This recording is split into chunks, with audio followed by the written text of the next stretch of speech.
পুলিশের সুরতহালে উঠে এসেছে রাজধানীর মোহাম্মদপুরে মা ও মেয়ে হত্যার ভয়াবহতা।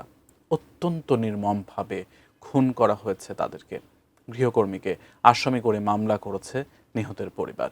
দ্রুতই হত্যার রহস্য উন্মোচন হবে বলে আশাবাদী পুলিশ। সাব্বির আহমেদ জানাচ্ছেন বিস্তারিত। মোহাম্মদপুরের শাহজাহান রোডের এই বাসা থেকে সোমবার লায়লা আফরোজ ও তার মেয়ে স্কুল ছাত্রী নাফিসার ক্ষতবিক্ষত মরদেহ উদ্ধার করে পুলিশ। নিহত লায়লার স্বামী আজিজুল ইসলাম ইংলিশ মিডিয়াম স্কুলের শিক্ষক।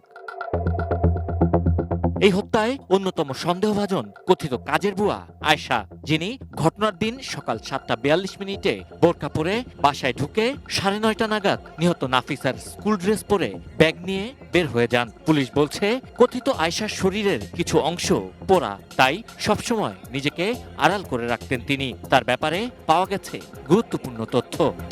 অ্যান্টিব্যাকটেরিয়াল অ্যাডিটিভ যুক্ত সেরা ওয়াটার ট্যাঙ্ক বিশুদ্ধ পানিতে ব্যাকটেরিয়া জন্মাতে দেয় না। মঙ্গলবারও ভবনটির সামনে ছিল নিহতদের পরিচিত জনদের ভিড়। সবাই উদ্বিগ্ন। পীড়াদায়ক কন্টিনিউয়াসলি হতে থাকে। আমরা তো অরিড হয়ে যায়, আমাদের বাসা তো কাজের কাজ করে। ওদের কাছে আসলে মানে এক রকম জিম্মি, আইডি কার্ড নিয়ে ফোন নাম্বার নিয়ে একদম সব চিনে জানিয়ে রাখবো, সেটাও সম্ভব হয় না। যার হচ্ছে ভিতরে অকারেন্স করার থাকে তাকে আসলে সম্ভব হয় না ফেরানো। হত্যার ভয়াবহতায় বিস্মিত পুলিশ। নিহতদের শরীরে ছিল অন্তত 40টি ছুরির আঘাত। এরকম অসংখ্য গৃহকর্মী আছে যাদের আসলে নাম ঠিকানা পরিচয় নাই, কেউ রাখেও না। এই কারণে আমাদের জন্য একটু কঠিন হয়। নিহতর মা, তার শরীরে 30টা আঘাতের চিহ্ন পাওয়া গেছে এবং যিনি মেয়ে তার শরীরে 6টা আঘাতের চিহ্ন পাওয়া গেছে। সিসি ফুটেজ বিশ্লেষণ আর কিছু বিষয় সামনে রেখে চলছে হত্যার তদন্ত।